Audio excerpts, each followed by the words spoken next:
This cough is just at the edge of existence now. Yeah. It's almost gone. It's that time of year, though, isn't it? Everyone's got a cold and that. Got a bit of sniffles myself. Yeah. Yeah. I've been alright. Occasional sneeze. I had one day where I had like a sneezing attack, which is what I have. Like I'm quite like an allergic kind of guy. Like I sneeze and stuff Genuinely occasionally. sniffly guy. Yeah, it's alright for me to say it. Okay, You know what I mean? Alright, yes. But I had like 1 or 2 days where I was just like, just couldn't stop sneezing, and then the next day I'm totally fine. So. Hello, welcome to the Special Moves podcast. My name's Mike. These guys are Jake and Liam. Hey. I looked at Liam when I said Jake, and then I looked at Jake when I said Liam. And the little name tags on the video aren't going to help either. They could go anywhere. Yeah, because And we're both on the same side. Yeah. God. What a riddle. So if you're new here, first of all, I hope you're not ill. What the hell's going on? Hope you This is a shit keep 'em podcast. warm. And it doesn't matter which one's Jake or Liam. We're all here to have fun. Yep. Hopefully you will too. Well, it does kind of matter a little bit because, Yeah, you'll find out. well, But they mostly say a lot of nice things about Liam, so I'm happy to take the credit for that. right, okay, Do you know what I mean? right. So you got the bad motives for the. Yeah, purely selfish motives, yeah. Can we get rid of this cable? There's like all kinds of cable on the table. If Cable you're on listening the to the table. audio That's an version of the oversight. podcast, none of That was this an will oversight matter. on my part. I What- apologise. I hope that you're okay. You're probably listening on the commute. I listen to podcasts a lot on my commute too. I'm just like you. We're going to talk about Resident Evil 2 a lot today. Do you listen in work?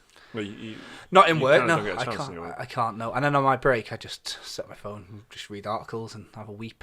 But to be honest, on my commute home, I love a good podcast. Yeah. So I when we asked people to vote us 5 stars on iTunes, Oh, yeah, which a yeah. lot of people graciously did. Yeah, Thank yeah, you very, very much absolutely. for that. A lot of you guys said that you listen, and believe it or not, the 2 most popular places for our audio listeners is the car and, which we started off as a little bit of a meme, but the gym. A lot of people listen to us in the gym. So if you're listening to us while sweating profusely, keep going. keep it up, boy. You call that a fucking lift? Yeah.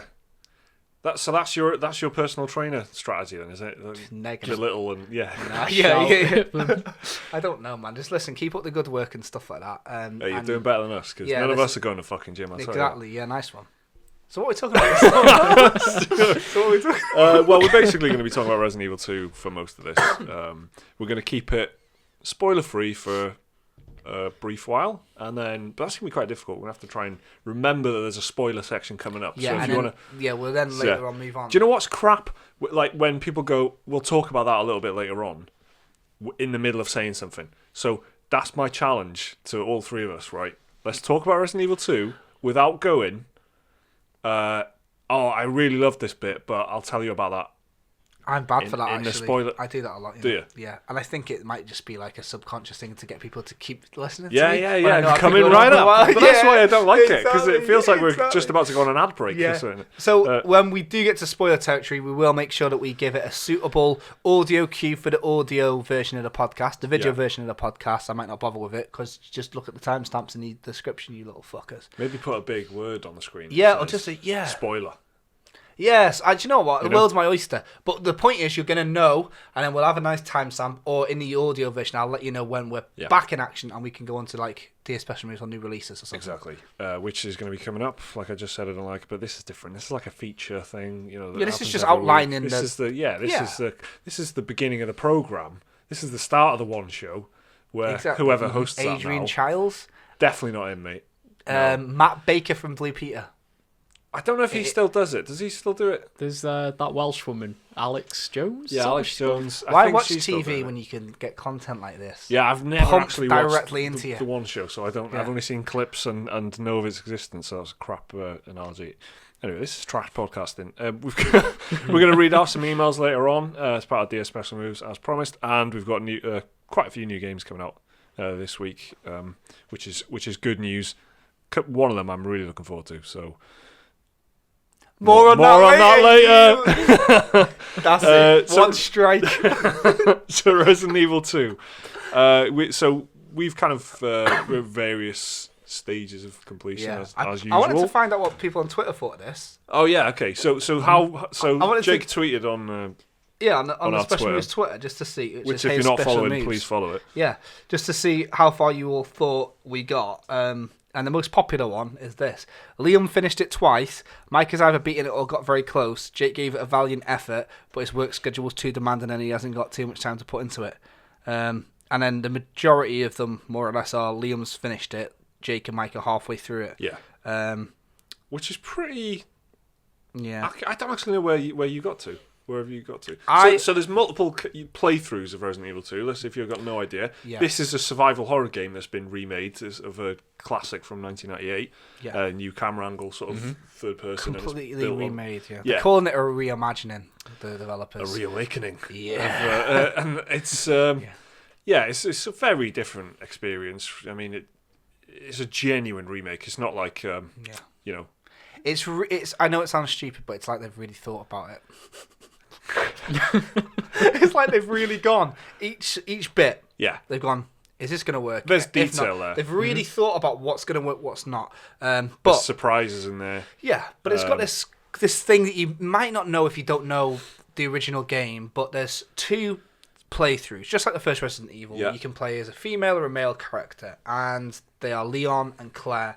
And if you play as one character, let's say you play as Leon first, because we all did, as in us 3, and then you play as Claire next, that will actually change how you play as Claire, because it will kind of put you in, not at the very beginning if you started as Claire first. So they call this like Leon A, Claire B, or you could have done Claire A, Leon B, which means you'd play Claire first. Yeah. So in a way, there's 4 variants of the story. Now, Which is kind of, which is what was this, that was kind of what was going on in the original, right? And, That's right. And then that was 20 years before Nier Automata, which everyone was saying like, it's amazing, you played through it like 5 times and stuff. But this is the same sort of idea, really. Yeah. If you want to see the full experience, you can maybe you can play it through and see the credits in a few hours, but you haven't really finished it. There's different endings, there's combined endings and things like that, and this is something that happened 21 years ago. The one thing for me about this straight away is that just how ahead of its time this game was, because all the things that people are going, oh shit, this is actually kind of cool, is stuff that was just in the original. Yeah. But now, obviously it's been 21 years. A lot of people playing it would have either missed it at the time, or they weren't born at the time, which is crazy to think, isn't it? Because I think all 3 of us have played the original one. I played secondhand a lot of it, which is how I used to play a lot of games that were too old for me. I used to play with my cousin and stuff. Yeah. What I mean?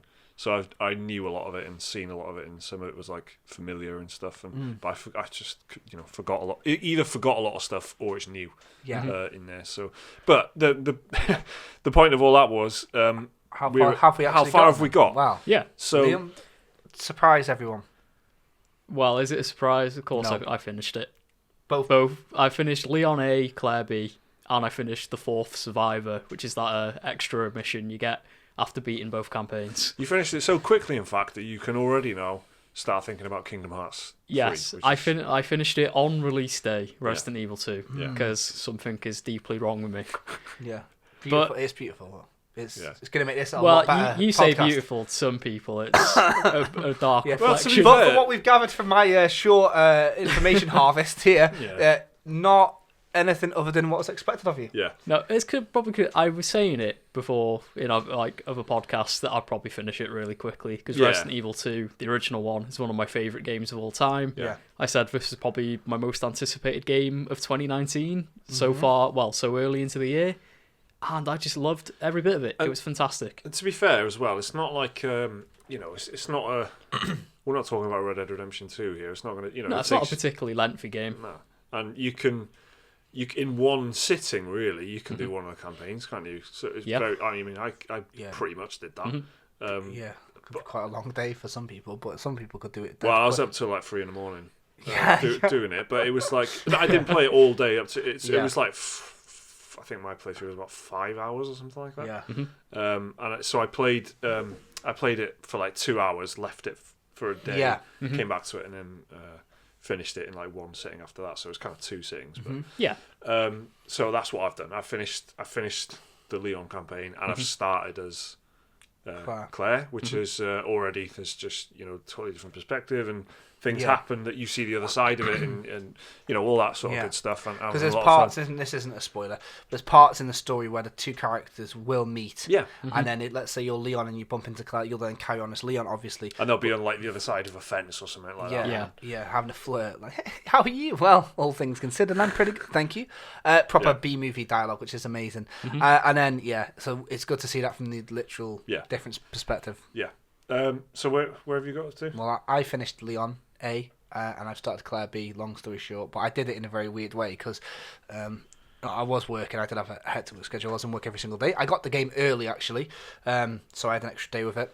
I think I got it the day before you guys, right? And no, I got it on. Oh, you got it on Thursday. Yeah, but again, you guys both got it early. Yeah, that's it. So, but like you, I was working on. I could Friday only as well. play it when my baby was asleep. Yeah. So she was asleep, like lying on me, and I had to prop her up and hold the controller. Yeah. And I played the game. My telly can go to like 100 volume, and I was playing it on 6 volume. All right. No, you know what I mean. Like a lot of people will be a percentage, right? Or some people will have a Rager one. Anyway, mine goes to 100, and I was playing it on 6. Just so you got a nice little thing how quiet it was. Yeah. So I couldn't hear Mr. X, couldn't hear things like that. And my PlayStation controller was making noises. Like when you unlock a door, the speaker inside your PlayStation will go... Which I love. I don't know Not good when you got a sleeping baby, though, right? You know what I mean? And whenever I was jumping, I was going like that. I had to really make sure I wasn't waking the baby up. So I played it in 3 settings. So you had like an added level of tension. Yeah. And as soon as she woke up, I had to turn it off. So I did it in 3 sittings, or 3 baby naps, which is how I'm going to do it. And it took me 4 hours and... How long was it? Like 10 minutes or something? Right. Something like that, yeah. Which was a rank A, which for somebody that didn't even fucking do the demo, timed out on a demo. Oh, yeah.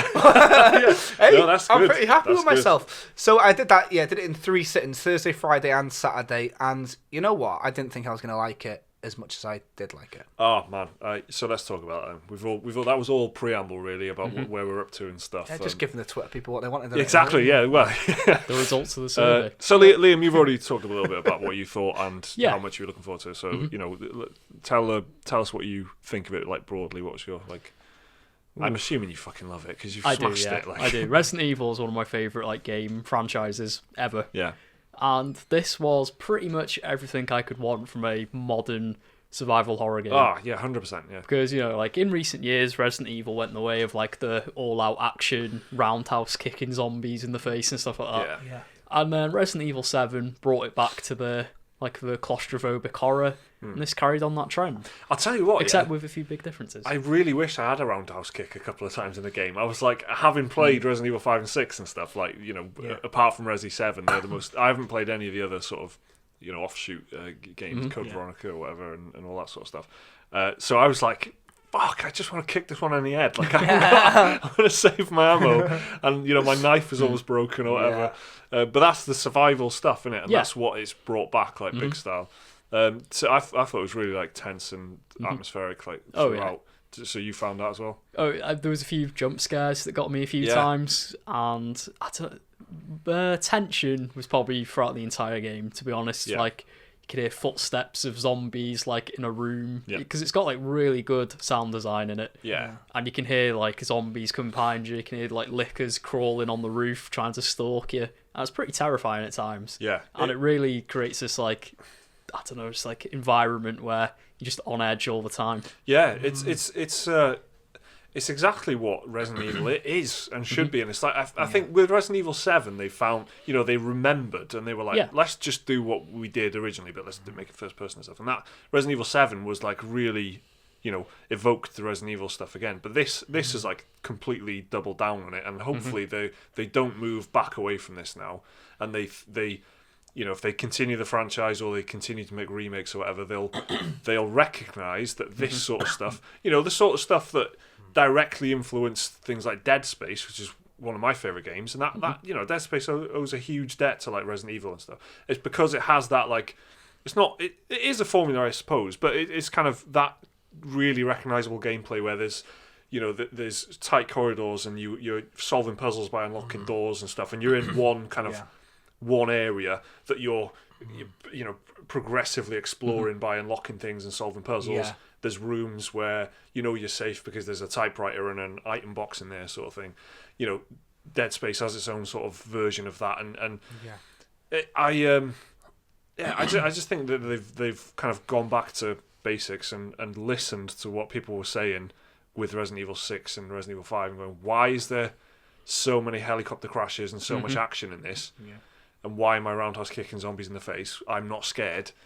And I think it's I mean, do you feel it's gone back to that as well? Do you feel like they've kind of realised, like, oh yeah, we should be doing this? Definitely, yeah. Because Resident Evil 6 was probably one of my biggest game disappointments ever. All right, yeah. And to see when Resident Evil 7 went back to the horror, I was really excited. Yeah. And to see when Resident Evil 2 Remake got announced, they went back to the survival horror, but kept the stuff that made Resident Evil 4 good, like the behind-the-shoulder camera. Yeah. And they managed to get a nice balance between the two. I was just really happy because Resident Evil 1, 2, and 3 are like an amazing little trilogy. And then Resident Evil 4 is a fantastic game, but that was where the series started to change for a lot of people. So to see it go back to the formula I love, it's just great. Yeah, I think Resident Evil 4, conversely, is a lot of people's favourites as well, I think, because it just... It hit a bit of a sweet spot, I think, for a lot of people there, because it moved away from the old-fashioned sort of... that fixed camera and shit, and the tank controls and stuff. And it was a lot more playable. Because Resident Evil 4, I don't think people realise that influenced just third-person shooters and Gears of War and exactly. all that sort of stuff. That over-the-shoulder camera was quite like God of War. At the time. Look at God of War now. That sort of perspective, that Resident Evil 4 was like the game. Pioneer, really. Yeah, that's the game that did that. Absolutely. So it's fucking great, isn't it, Jake? Yeah, I didn't think I was gonna enjoy it as much as I did, really. And I'm always a bit like, I have a moan about remasters a lot, don't I? Because what I don't like in any like media, films, TV, and stuff, people moan all the time. Oh, films aren't as good as they used to be and stuff like that. But then people give so much praise to a remake and stuff, then people aren't going to want to make a new one. Yeah. So the bit, my immediate question after finishing it was, is there a higher chance of us seeing Resident Evil 8 next or 3 Remake? Yeah. And you've got to ask yourself what you want, and I think a lot of fans are going to say the 3 Remake, which is kind of, in a way, going to be like, detrimental to the new ideas. When I'm more interested in seeing the new stories, because a lot of the times, well, that's what I was thinking, and the remake is going to be, I played the demo, and it was good. It was very good, but it wasn't amazing. And then I played this from the beginning, and like just the intro cinematic and stuff, like all the things that set the tone, because I think that's very important. It's perfect. It's really, really, really good. It's a perfect boiled down bit of every single good bit of every single Resident Evil game you've got, from the like camera of the 4th one to that endless hunt of 2, 3, and more recently like Jack and the unkillable characters in 7. Mixed with the old school typewriter thing of the first couple. You've got that whole backtracking and different shaped keys like the original. So it somehow managed to take everything from all of the games, put it into one with 2, which is one of the stronger stories. And that's another thing. Really didn't... they've changed a little bit with the story, but not enough to leave a bad taste in anyone's mouth. But what really has surprised me with it, and because all I can say at the end of the day, because I can't say it any more eloquently than you guys can, is that it's atmospheric. It's the only word I would describe that I haven't heard yet is desperate. It makes you feel desperate. The survival. Desperate for help. Feels like a survival. Yeah, exactly. Horror, yeah. I'm always desperate for help. I'm always desperate for ammo. I need to run away all the time because of that fucking trench coated little bastard. But what really the surprise to me is that Twitch is big for streams and stuff like that. So a friend of the channel, good friend of mine, Cale Hamilton, he was playing. That's the weekly mention. That's the weekly mention. So it was his birthday yesterday as well. Happy birthday! He's a giant wimp, and he doesn't like horror games, but people like watching him play the horror games. And he was playing this, and I didn't know what he was going to think of it. Yeah. Cropper also got in touch with us on Twitter about it as well. To see people like that who are maybe not really well versed in the old stuff. Yeah. And like more casual fans of the Resident Evil series, I'm not saying that they're casual gamers, but to get them, to get them hooked, then to get hardcore fans hooked, and they've somehow managed. They say they can't please everybody, but Resident Evil 2 is done about as good as it can get. No, you're dead right. Points of, I guess the only retention that anyone's shown in it is has been around the survival aspect, but the opposite of that, the point of contention, should I say, is Mr. X, who this is very, very, very kind of early spoilers. You see him; he's got his own dedicated trailer officially.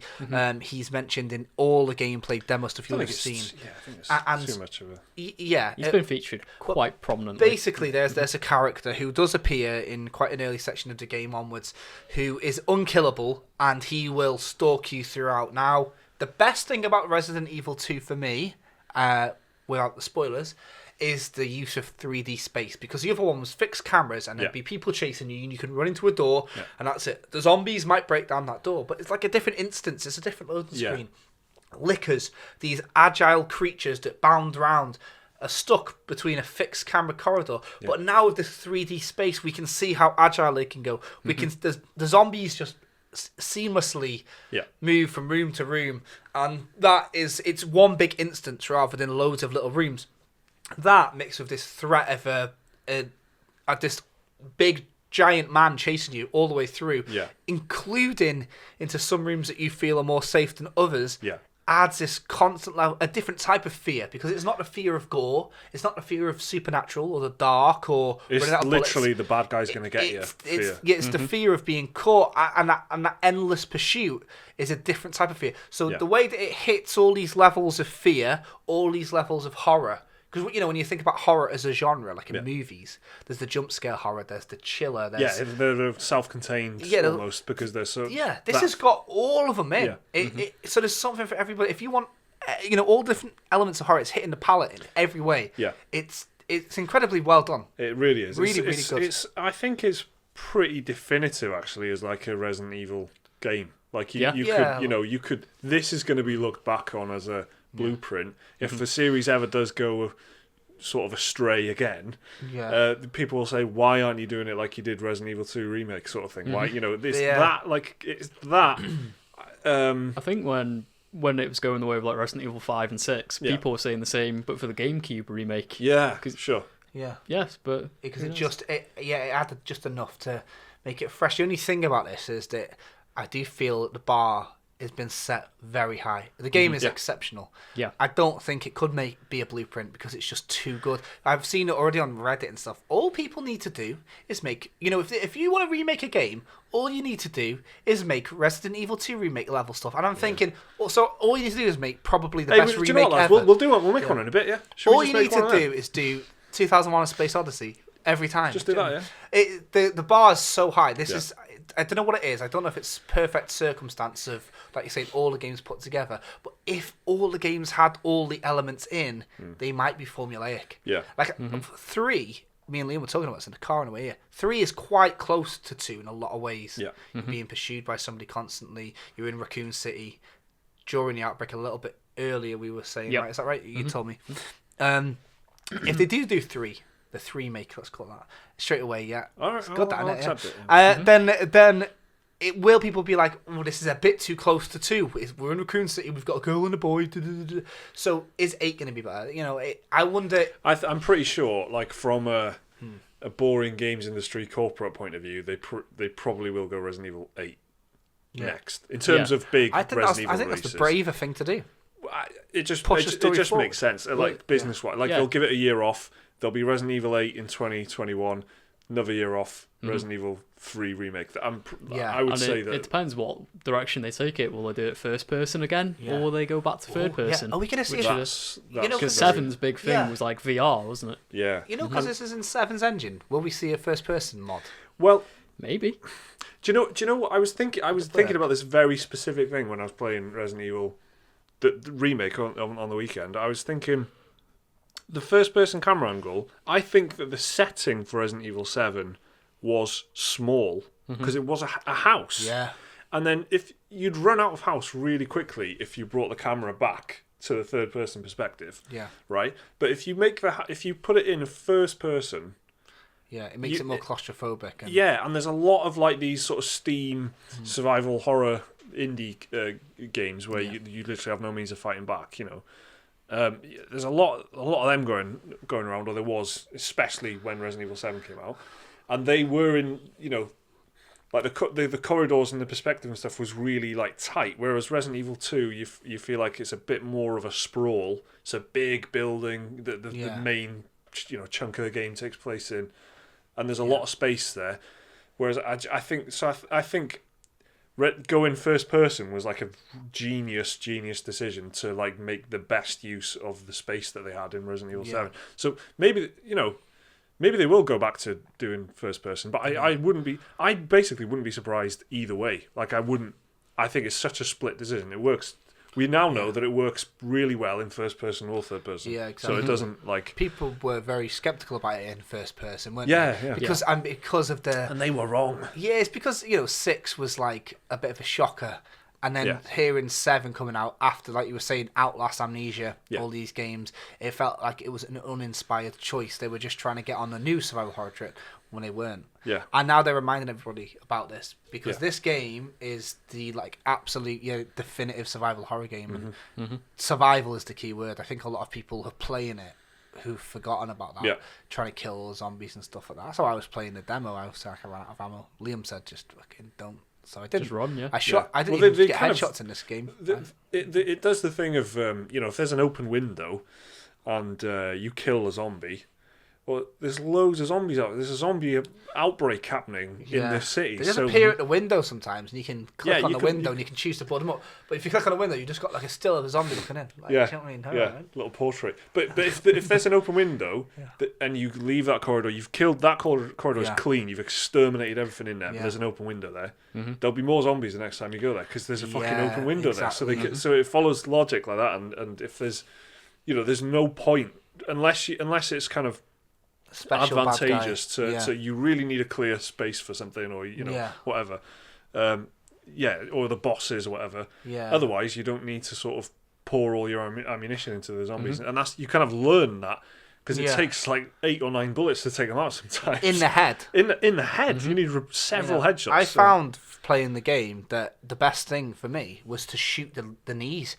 because it would take about 4 bullets to shoot their leg off and then they'd be so slow crawling and because then they're very horizontal on the floor like you can easily see where they're facing whereas when they stand up they can like lunge. They can't really do that when they're on the floor. As a guy who couldn't wait 2 minutes before bringing up Dead Space into this conversation, I fucking love that strategy, mate. Shooting them out, taking them out of the legs. It saves so many bullets. Brilliant. And you're not killing them as well so then because they're not dying that means there's not another one going to spawn. It'll still be that little shit one. And then you're not going to get a fresh zombie. But so they can grab your legs and you can't counter it. Yeah, they can. So you've got to... But that's the thing, you can kind of course them into one side of the alleyway. Yeah. Run around the other side. So, yeah, that's my top tip, by the way. If you're struggling, go for the fucking knees. Like the mafia, innit? So one more like little... thing I want to mention before we move on to like spoilery type stuff. Capcom for the last few years they've just been making really good games. And in January, and they've just been banging out these like really high quality titles in a very like no big deal kind of way. Yeah, and they've kind of for the last few years they've been circling the Game of the Year conversation every year for the last 2 or 3 years. Yeah, that's the only thing that's hurting them, isn't it? Is putting out these amazing games in January. Or getting forgotten. I guess, for sure. But in terms of sales, it's not hurting them at all, is it? No, it's absolutely. working out great. Yeah. Commercial success is. And they've kind of made it their strategy, their plan is to like put out a big, good quality game at the start of the year, rather than do all this other like corporate bollocks that is not good for us. That is good for us if we have a nice game at the start of the year. It gets the year off to a good start. Like, I mean, if you listen to other podcasts or other YouTube channels, or buy magazines, whatever, a lot of people in this sort of side of the games world have got a nice buzz on. They're enjoying 2019 already because we've already got a slammer and it's not even February and we've got one of the biggest like Metacritic games in ages straight away. So it puts a nice positive thing on the whole thing. Everyone's enthusiastic. And it's really nice to see a company who's there's been a dip in the series in Resident Evil, and then rather than just flogging it and putting all the stuff that no one likes in there, and all the getting involved in all the loot box and all that stuff to try and maximise the what they've got and make the most money possible out of what they've got. They've readjusted and tried to make good games again. Yeah. And they've been doing that very successfully. Yeah. By Resident Evil 7 and Resident Evil 2 are two very highly rated horror games. Niche genre kind of as well. Yeah, and they kind of they are fulfilling a niche at the moment as well. Because when was the last time you played anything like this? That was I can't remember the last time I played anything that gave me that kind of survival horror experience. And I'm not talking about running away from the monster. I'm talking about conserving ammunition and saving. It's probably Dead Space, isn't it? It's probably Dead Space. Yeah. When I was on about earlier, like I'm always conscious about praising remakes too much because then it'll push people to not do new stuff. Yeah. I was thinking about that, and then I was thinking like, but what new stuff have we got? Exactly. Dead Space is the last one. Yeah. Alien Isolation maybe. Yeah, Alien Isolation for sure, but it did do it a bit differently. But I fucking loved Alien Isolation, and it wasn't it wasn't unanimous. Like Liam didn't enjoy it. I wasn't big on it. No. IGN didn't enjoy it, and that's fucking what does that For me, tell it was you? just too long. Yeah, sure. Just kept going when it should have ended. Where Resident Evil, knows when to end and gets replayability from getting you back in the game, with different characters and stuff. Alien Isolation was just one long game, but it but that was like, and it might be because I'm so sort of hungry for that type of experience. Prey maybe, but again, that's not really. It has elements, but but Prey's got a bit of survival horror to it, like limited ammo and stuff like that. Yeah, but it's kind of. It just feels like a different sort of game. It's got the core and the elements of Resident Evil stuff, but there's really not a lot. Is the point? And Capcom have just been absolutely smashing it. So let's enter spoiler territory for maybe 10-15 minutes. Okay. Let's go. How do we want to make this any clearer? Right. No, I mean, so what I'm going to do here is when I'm editing this, I'm going to figure out when it is that we jump out of this, and now right about. Here, I'm going to just voice over saying, hello, audio listeners. This is when we get back in. So you would have already just heard that. Can you do this? Resident Evil. I just use Spoilers. Okay. Do you know what I mean? Like when it, the classic title but screen. instead of like, it's probably going to be very camp because I'm going to be quite quiet editing it. So I'll be like, hey everybody, you're listening to the audio version because you can't check the timestamps. I'm are you going to have your cinema Usher voice on? Hi guys. If you don't mind, sorry. What it is, people are trying to enjoy the film. So anyway, if you've got the audio version, you get that little exclusive treat. If you're watching this on YouTube, then you're going to see some big words on the screen. Check the timestamps now, and if you mess it up, it's not our fault, okay? Yeah. Resident Evil 2 remake spoilers incoming right now. Spoiler warning. Spoiler warning. Spoiler warning. Okay. So, I can't be, Yeah, that first time you see a licker, right, it's not like in the original game, is it? Normally, it jumps through the glass. Yeah. This time, it shit me up. There's no cutscene. It just you just see it in a distance, and then remember I was on about that 3D space. It bounds seamlessly.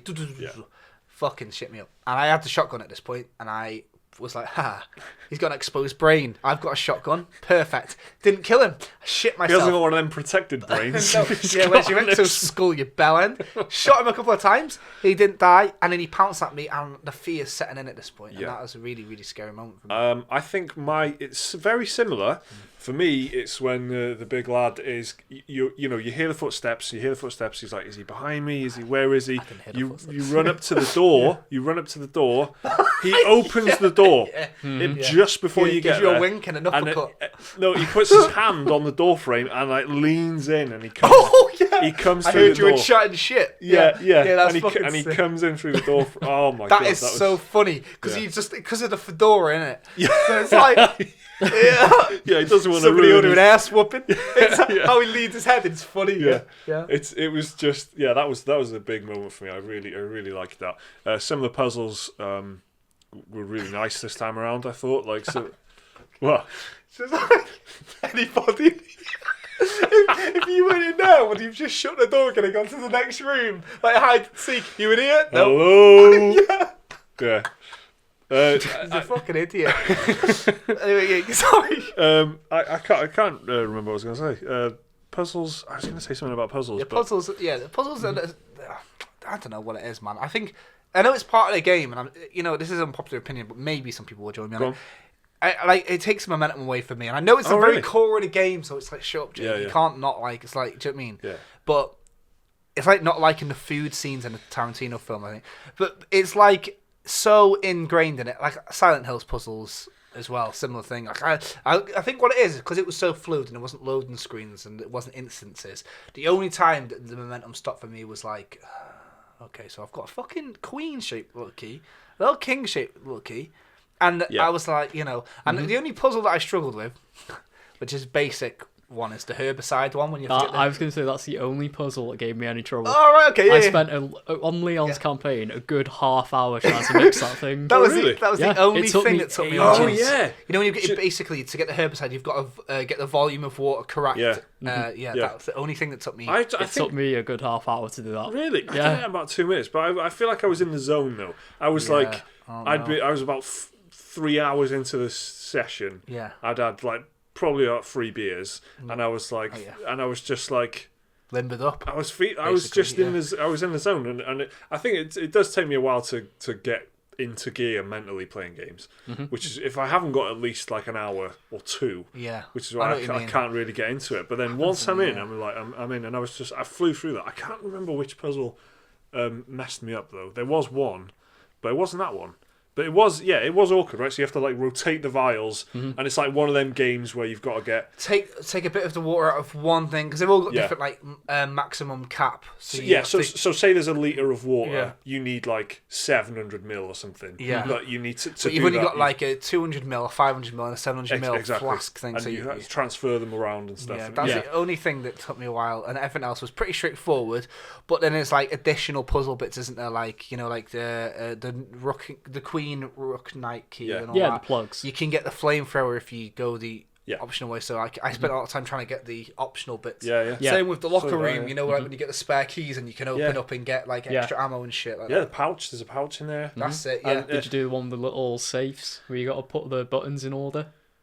Oh yeah, you pick them up in your inventory. Yeah, a lot of musical ones. Have you seen those? You picked up the portable safe. Oh, I had them. But I didn't. You examine them. You've got to like press the buttons in the right order, and it's got to like go like a bot. Oh yeah, I did do it. Like a digital thing, right? Yeah. And the LED, you have to get them in the right order, so the LEDs are all in a row. I think the one that really messed me up, right, was the third. It was actually a main. Like progression puzzle. It wasn't even a puzzle. It's like the statue which is behind the C4. And then there's like I just couldn't see where the actual solution was to it. Yeah. And they're all kind of burnt. Like there's like 3 things you've got to rotate, and there's been 2 up to that point which you've done, but the solution is somewhere in the level. And I just couldn't see where the solution was. Like if it was written on a wall or whatever, I couldn't see it. And I ended up just randomly doing it in a like a 1-1-1 1-1-1-1 1-1-1 1-1-1-2 sort of way. Can't you see the shape of the burn? I tried. Like if you can vaguely make it out. It's through the burn shape. I tried figuring it out, but I was like, look, I feel like okay, so it's obviously something to do with the burn, right? And I was like trying to get some pattern going.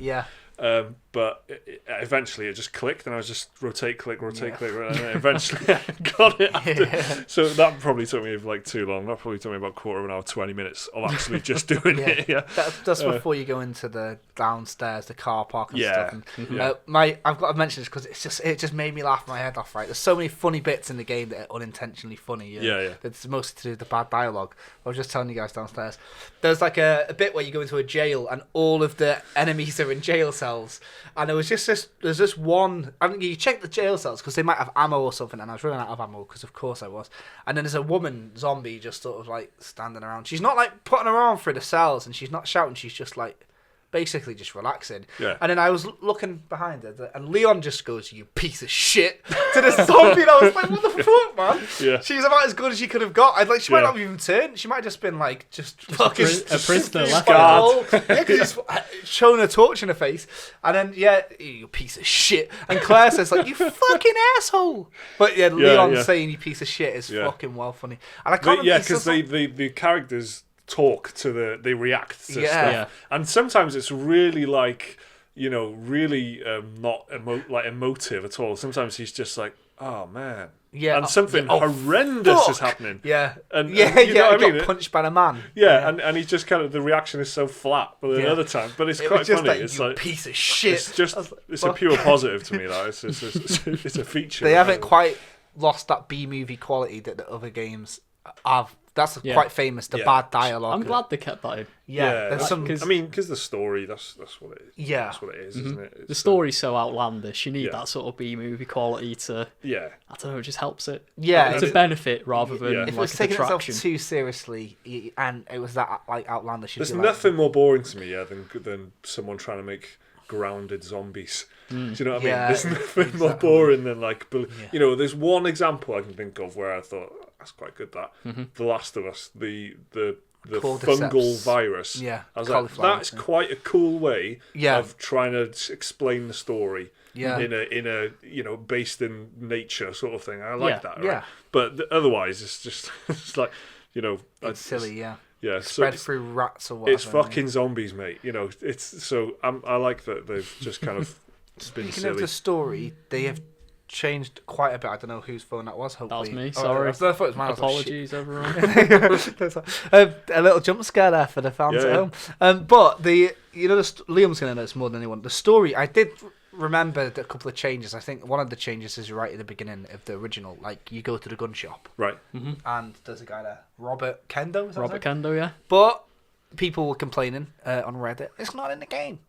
Because they're too busy writing fucking Reddit posts complaining about the game rather than playing the game. Playing the game. Because usually it happens right at the beginning. Yeah. of the Exactly. game, in the original. Yeah, Yeah. but it is in there, isn't it? It is. And there's a couple of other changes that they've done, moving stuff around and things like that. It all feels very carefully thought out, though. There's a reason it's like that, and it's quite a cool thing after you've been in the PlayStation for so long, and you move out, and you've got the cool neon lights that says like It's Kendo great. Gun Shop. It looks slick. Yeah, yeah. Raining all the And time. do you know what? I can't. And he kind of goes. Yeah. He kind of like reacts to the, even though it's night. He kind of goes outside and he's kind of the character model is like puts his hand over glare his of the face a little neon, bit, because there's bright. Do you know what? When I got to that gun shop, do you know what I really thought? I was like, this is the sort of thing we're going to expect a lot of in Devil May Cry. Like nice, huge colours through all this wet stuff. So I'm looking forward to Devil May Cry more now. after that one small portion. Yeah, honest to God, isn't that There's a so demo weird? coming out soon, I think. Another one. Devil May Cry, that's yeah. it. So you can have a go. Yeah, they missed out some monsters. What else have you noticed, Liam? You've got the best. There was no giant spiders this time in the sewers. In the original, there was giant spiders, and I was actually weirdly enough looking forward. I was like, how creepy are these spiders going to be? Yeah. They weren't there, which is a bit disappointing. I think maybe they could. Yeah. I can see why they wouldn't have done it, but it could have been. I know what you mean. It could have been good, and maybe they could have just had like just one or just some Easter sort egg of to it. Boss fight or something against or seeing Yeah. like an Easter egg, would have been cool, like a corpse or something, or one you Yeah. think it's like there, one in a lab tank or something. Yeah, exactly. Yeah, something you think that's, oh shit, here it comes, but it's actually dead. Or, I think whatever. crows and moths also got moved out. I remember Right. Yeah, moths. there was definitely no crows. Yeah. Which there was definitely, because there was that bit in the original where they break through the window. Yeah. Yeah. And they like, you have to just sort of like knife at them to get rid of them. It'd be interesting because it would work nice in the way in the engine and fixed stuff. camera, yeah. So Yeah. you know, The creature stuff is quite nice. Like the dog, there was a cutscene where Ada Wong just keeps shooting the dog in the head. Like the dog just keeps going getting back and up. she just keeps shooting Yeah, the head. It's quite yeah. good. I think that in terms of pacing, I think what you were saying earlier about they've moved things around and it makes sense. They've nailed it, I think, because it feels fresh, like throughout. It feels completely every new section that comes along. It makes sense. Like it feel, there's different, the zombies like with them tree sort of zombies. Yeah. But there's not just randomly tree zombies there. The whole area is like kind of which is different in the original because they were not really men, were they? The No, plants they were more originally. like, I don't know, like Triffid type Triffid things. stuff. Yeah. So now this is more. But these are definitely He's like people, human. aren't yeah. they? So this is. It makes a more sense, I guess, to the lore and the story. Yeah. You know, some people have been saying about that. It's a bit of a disappointment. Yeah. But in fact, because it's just zombies again, but this Yeah. time they got bark on them. But no, it makes a lot more sense. Yeah, And that, it was like one of the things I always say about Bloodborne that's so great is that when you go there's wolfy humans here, but then when you move into different areas, there's different types of things because of the nature that's around it, and then this is a kind of because of this virus is like this thing that makes you like unstoppably, whatever, and then it's like morphing DNA together and all that sort of thing. So then, if they're growing all trees and vines in this kind of subterranean greenhouse thing, there's like. That's not a post-rock. It will be now. But it just kind of clicked and made sense to me. Also, in terms of gameplay as well, I felt like there was never a moment where I thought I've already done this before. Even the puzzles that were like, you get a key, you use it for like 3 or 4 doors, and then it goes. But it tells you when you've used it. It tells you when you've as used well. it. That's a really huge. cool new little feature, isn't it? And because the game is so heavily reliant on inventory management, if you don't get the hit pouches, especially, I guess I picked them all up. I think, or maybe I've lost one. But I had a lot of inventory space, but still, I was leaving items because I could see on my map where they were, and that the game heavily relies on backtracking. Yeah.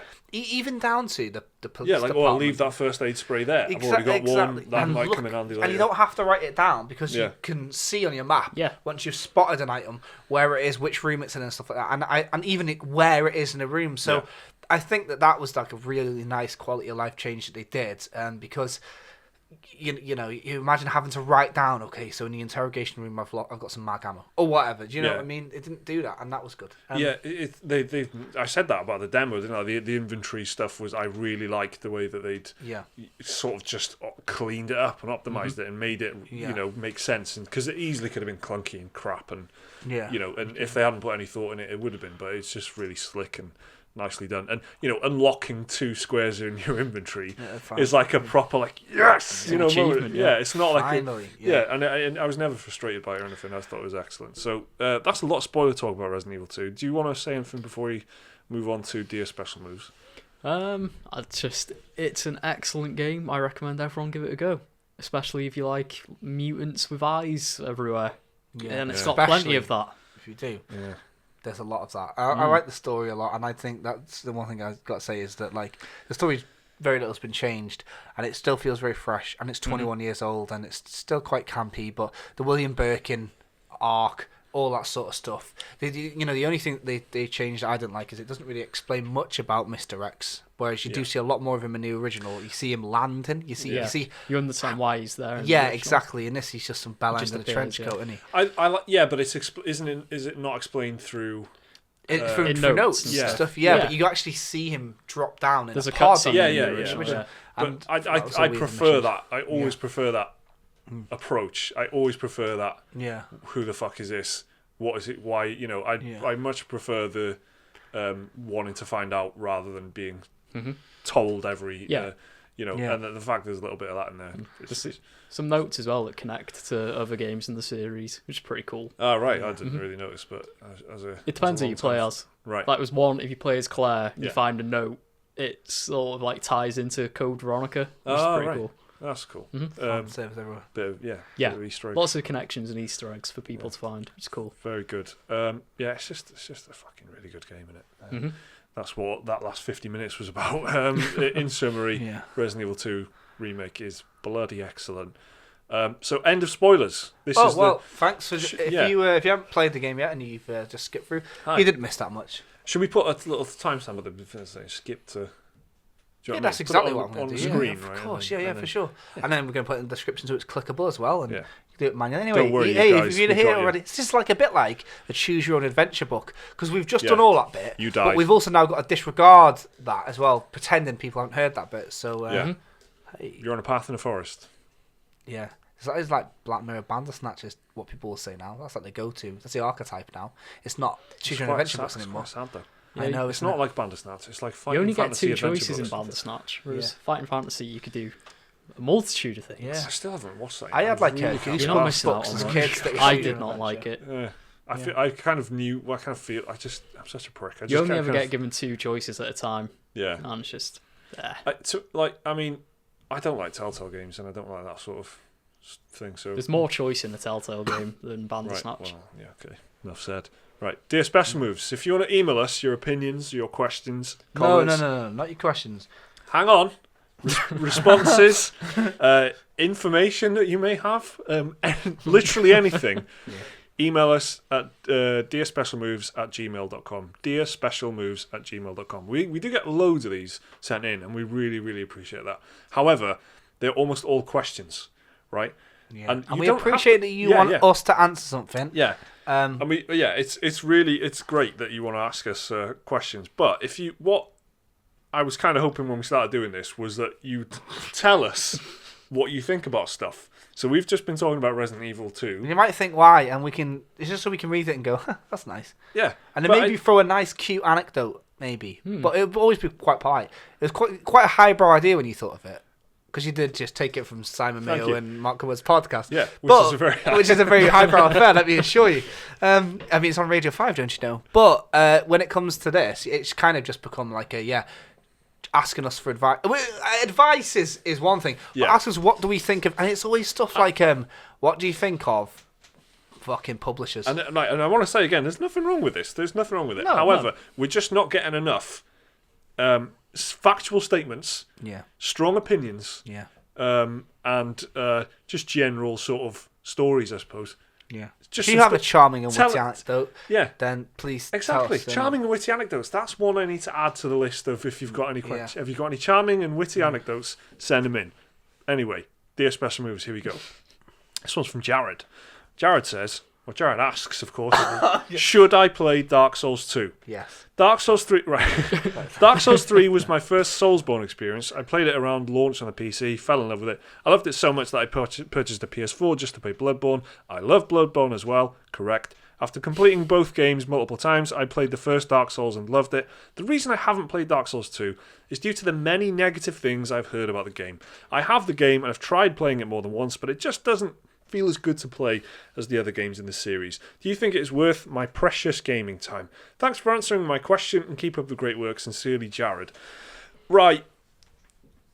We've all played every game that's been mentioned here, right? So we've all played Dark Souls 1, 2, 3 and Bloodborne. I'm replaying Dark Souls 3 at the moment as well. Cool. Great game. Right into it, I'm... Okay, I think this, to me, personally to me, this comes to how much you value your sort of gaming education, right? So do you because to me I didn't get much joy out of it. Out of Dark Souls 2? Yeah. No, neither did I. I did. But I'm glad I've done it. I'm glad that I now know. That is exactly how I feel, It's not that long really. It's not. No, it's definitely shorter than Dark Souls 3. Yeah, probably I think a bit longer than Dark Souls 1. Yeah. Especially if you're into that game now, you know how it works. Yeah. Because it relies a lot more on fast travel. Yeah. Like Dark Souls 3. Because Dark Souls 1, you had to like run back. Yeah. This is like, you do eventually unlock fast travel in Dark Souls 1, but Dark Souls 2 very much expects you to go back to the main place every single time. World, yeah. Emerald Herald and that. I think there's some cool stuff in it. There's some really nice some big bits in it, I think. vistas and shit like that. That like proper like horror fantasy stuff. That's what Dark Souls is. And there's a literal rat king in it. There's a literal rat king. Mohawk. But the downsides are there's about 700 bosses and they're all crap except for one, which is a frog. Demon of Song. I hated him as well. I died loads to him. Little bellend he was. I didn't mind him. He wasn't too bad. He was in a worse He killed area. me a few times. Yeah. This is the quintessential Dark Souls conversation. Yeah. I thought that boss was really hard. I didn't have that much trouble with it. Yeah. I think he got me twice before I. That was the worst. Yeah. But that's a lot for a Dark Souls 2 boss. Because they're all fannies. Yeah, they and that's the other thing. You cut through those bosses like butter, and that's why they're so forgettable. There's too many of them, and they're very forgettable. Yeah. Unlike Bloodborne, and unlike, in my opinion, Dark Souls 3. Dark Souls 3's got some fucking great bosses. Yeah. It's I remember loads of them, and you remember what you're emotionally, sort of activated by. I suppose if something you hated or you really like, you tend to remember it. But I didn't feel anything about a lot of the Dark Souls bosses, so they're gone from my brain. Yeah, Dark Souls 2 don't remember the Flexile Sentry. What was that one? The two guys sellotaped together. Oh, yeah, no, got him in. He honestly died in about 40 seconds. Yeah. Get to a side, innit? Tell you what was good, Spider one, the big spider with 2 faces. That was sick. No idea. Can't remember what that was. Good one. Like in the tombs, remember? 2 spiders back to back, and you had to torch because they're scared of the light. It's good. Oh, that. yeah. Oh, yeah, It's you know what? Dark Souls 2's got some big moments in it, yeah. With the king and the queen. That's the main story. Mm-hmm. The king and the queen story is intriguing, and when it comes to its conclusion, which I don't want to say what it is, it's very interesting. And I really like that one part where there's the huge looming castle in the distance. What? And there's a big bridge that you've got to cross with those 2 mammoth knights. There's a lot of big moments, and the eerie peak thing near the end. Yeah, okay, don't say... Yeah, So that's many what I good was going to bits, say. So many beautiful... but- And it looks nice after you played Dark Souls 1, and it looked like a bit crap. And then you go to this second one, and you got that nice hub world. Yeah. And I quite like the story. Don't expect bosses or level design as good as Dark Souls 3. There's some good set pieces, and there's some very good story highlights. Yeah. But the highlights are high, but the average gameplay is much lower than the others. Yeah. And so, therefore, it depends what you take from it. If you want a game that's consistently great, don't play it. But if you want play it and just you're going to remember the highlights afterwards, it adds to the overall thing. And I think we're all in agreement, right? That if you've done every game except that one, You might as well do it. I think it's a good game as well. It's just definitely the worst one, but it's still great. Like if Dark Souls 1, 3, and Bloodborne didn't exist, and I played Dark Souls 2, I'd remember it as that game that was really difficult but had nice moments in it. If Dark Souls 1, 3, and Bloodborne are all like 9 out of 10s or 10 out of 10s, whatever, Dark Souls 2 is a solid 7 out of 10. Yeah, I can't. I give it about a 7. I can't. I couldn't possibly endorse the message that it's great. Yeah, maybe that it's good. I think it's a great game. decent. It's a good Dark Souls game, but the other games are up there. That was a noise, Get but that, everyone? me throw That a was dart into the chwadung. That's Yeah. Welsh for great. Um, Next up is Rob, who says, "Evening." Well, it's actually 2:15. I'm currently regretting my decision to hold off buying Resident Evil 2 until I've cleared some of my backlog. Based on podcast, motherfucker. based on the reviews and praise the game is currently receiving. So he regrets it because he regrets not buying it because everyone's raving about Fear it. of missing out, innit? Yeah. Sorry about exposing you to 50 minutes of our opinion on it. As He's part, probably not watching. as part of this praise, there is mention of the game being Game of the Year contender already, which brings me to my question. Should a remake be able to qualify as Game of the Year, especially as we now seem to be reaching a stage in the world of gaming evolution where remakes are becoming ever more popular? Do we need to start thinking about a best remake category, perhaps? It may seem like a daft question, but as good as these remakes can be, what I hope doesn't happen is that companies start concentrating on these as opposed to coming up with new ideas and pushing the boundaries with new content. Cheers, Rob. Thanks, Rob, for the question.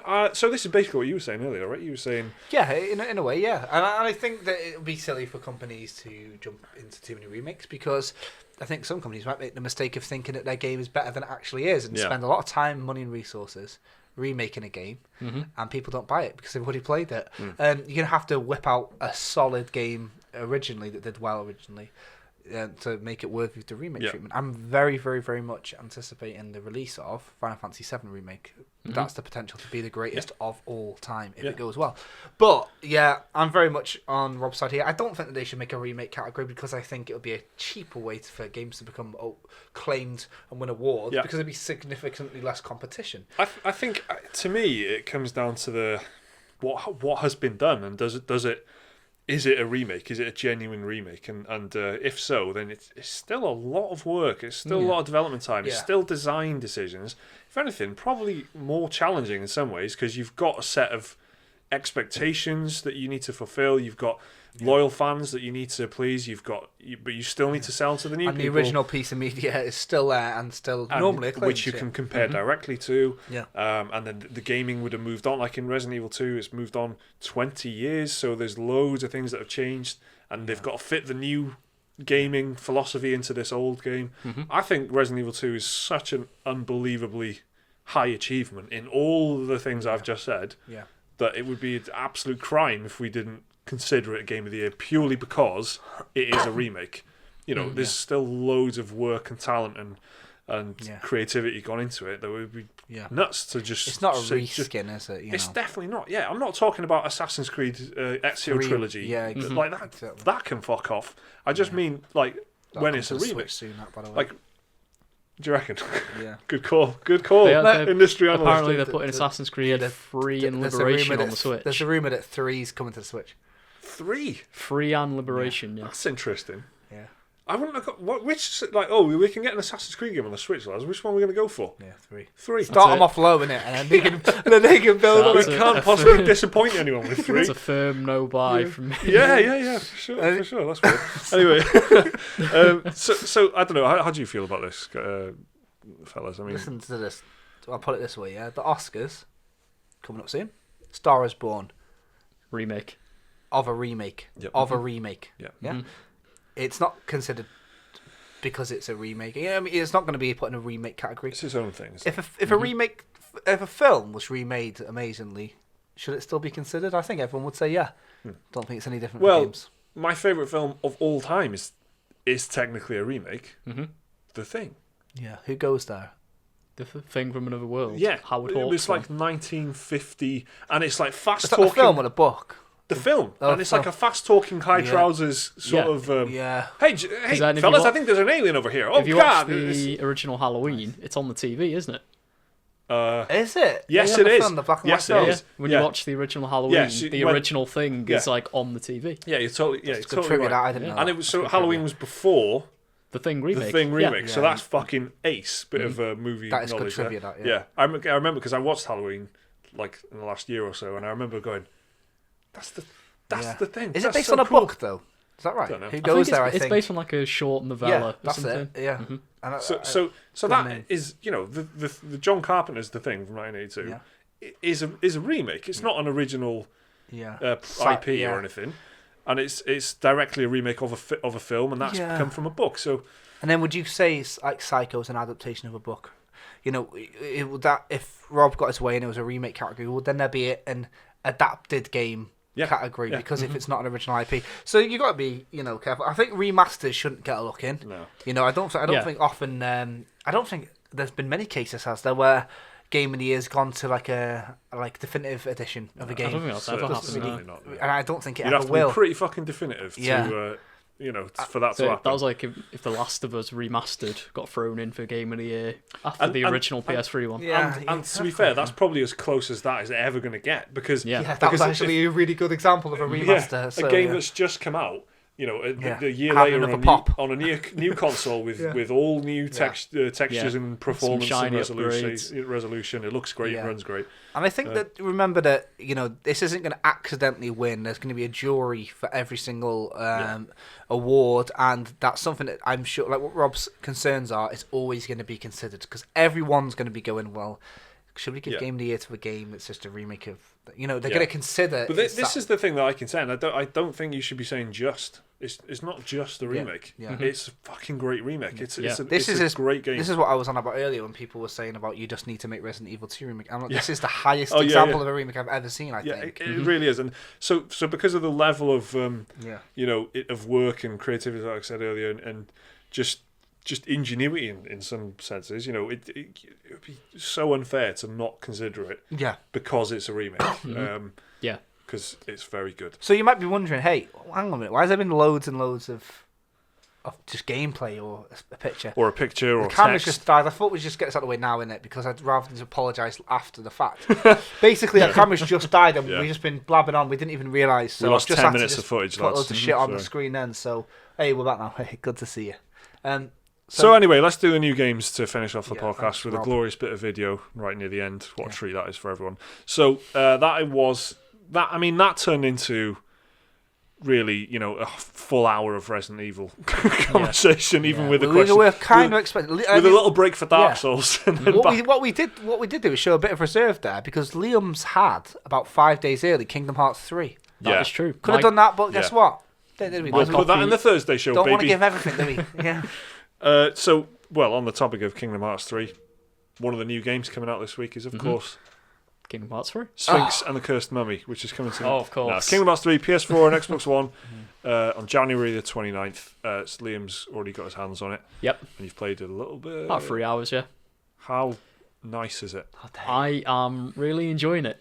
I'm having a good time. It's everything I wanted from Kingdom Hearts 3. Visually, it's spectacular. Yeah. There's so many gorgeous particle effects and stuff going on. Where you get the pirate ship summon and stuff like that. Yeah. Oh, visually a treat. Yeah. And gameplay-wise, good as well. It's very fast, it's very fluid, and it's got like that classic RPG. Almost, it's real time, but there's a bit of menus in there as well.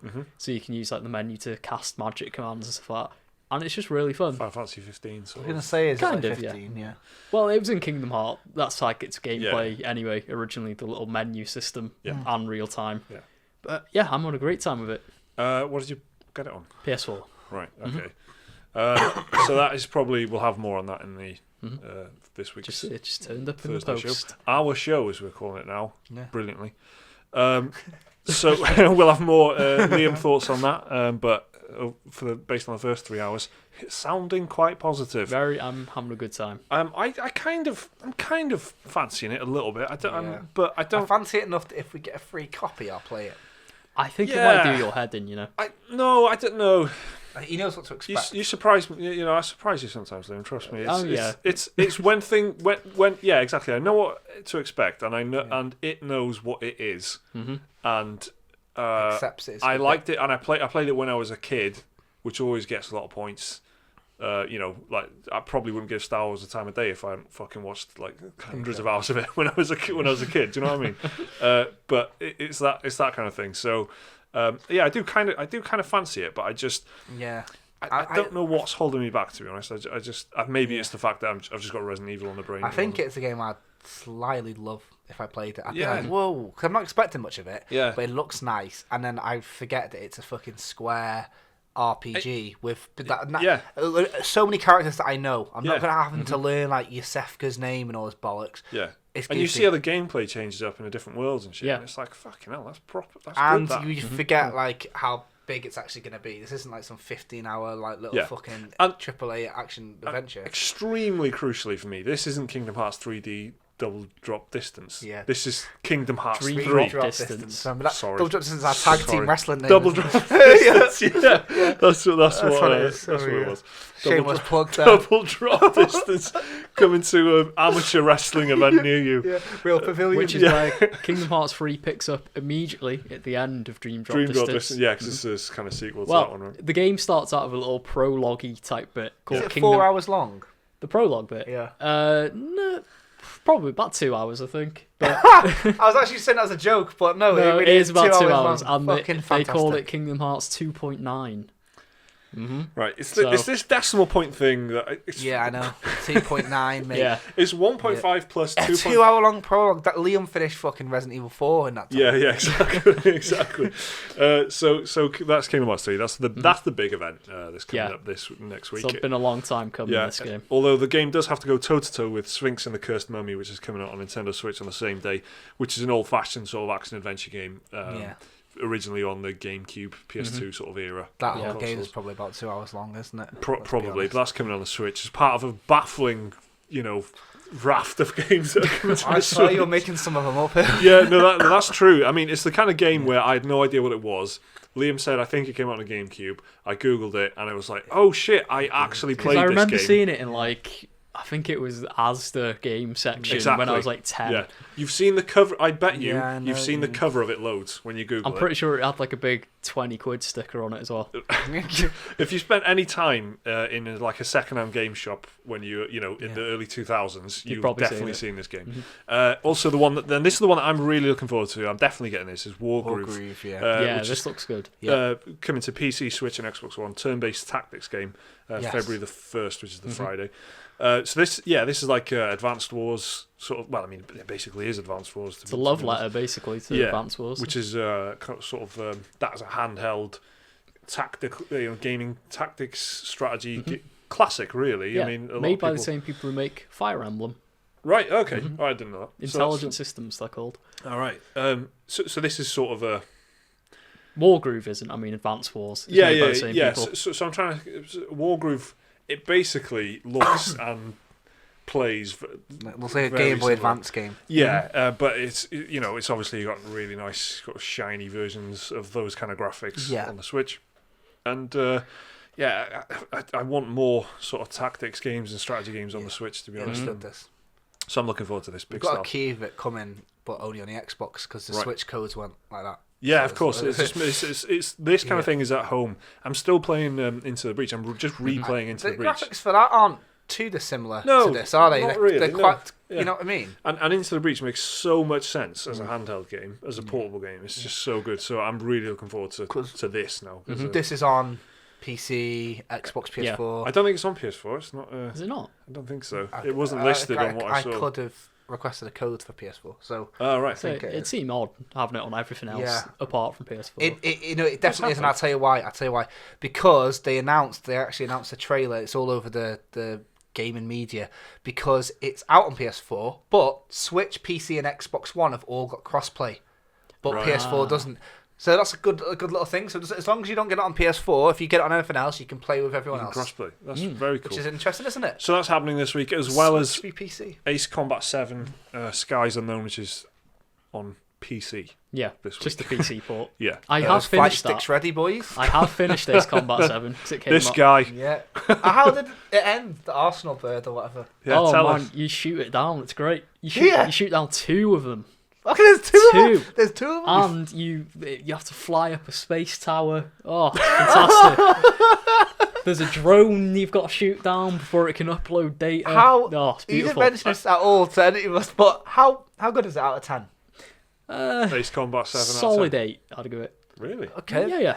It doesn't quite reach the heights of some of the older ones. The heady heights of Ace Combat 5 Well, I and mean, 6. Ace What Combat was that one 5 called again? is Crimson excellent. Ninja, I think. Dreamed up distance. That's it, yeah. But it's a solid 8 out of 10 Ace Combat 7. Well- I had a good time. And I played a bit of the multiplayer, which is alright as well. Well, on that jet fighter delivered bombshell. Nice. Thank you, everyone, for watching and listening. Well, watching for apart from that 10-minute little intermission back there where we didn't have any video. Apologies for that again. Yeah. But thanks for watching the rest of it, and thanks for listening. Remember, email dearspecialmoves@gmail.com if you want to give us your, cheery anecdotes or whatever Jake said earlier. I want more anecdotes. I've just realised in the course of recording this that is what I want. I want more anecdotes in the Dear Special Moves inbox. Make it happen.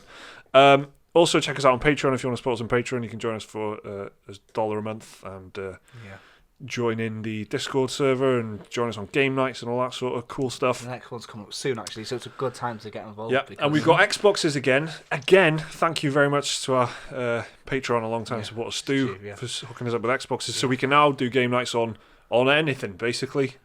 Which is unstoppable now. Yeah, and we did an Xbox game night, and it was pretty. I mean, it was more popular than the last couple we've done. It was actually our most popular one. Yeah, and so that's really cool. So if you've got an Xbox or a PlayStation or a PC, we haven't done a PC one yet, so maybe we should do a PC game night. What about Switch? Could we could technically do it because there's stuff Splatoon like or something Mario like Kart. Wargroove. Yeah, we'll all just download the Fortnite's app on our Switch. phone and sort out the voice chat. You like need that. membership now as well for online on Switch. You fucking... Well, let's maybe not do that. We'll plan this off cam, innit? Anyway, thank you very, very much for the Resident Evil 2 special. Yeah. If you don't like zombie games and you've watched anyway, just because you just want to hear us talk, maybe it's just so comforting now. They're so used to us as a routine that they don't mind whatever shit we're on about. Because a lot of people do that, it doesn't matter. They're just working out going, what the fuck are these guys on about? Yeah, but you know what? Something about their voice That was helps, my working helps my dries burn. Anyway, the rowing machine. Feel the ache. we've got another little variety podcast next week anyway. We're not going to just do a whole special about fucking cursed mummy shit, are we? Kingdom Hearts 3 special, baby. We'll all get that. We'll all hammer that. Anyway, thanks for listening. Thanks for watching. I had a nice time recording that. It was quite cathartic after hammering Resident Evil. Yeah. We've kind of not spoken about it to each other either. Have we, No. Resident Evil? So it was good to get all that out. Thanks everyone for listening to it. See you next time. Bye.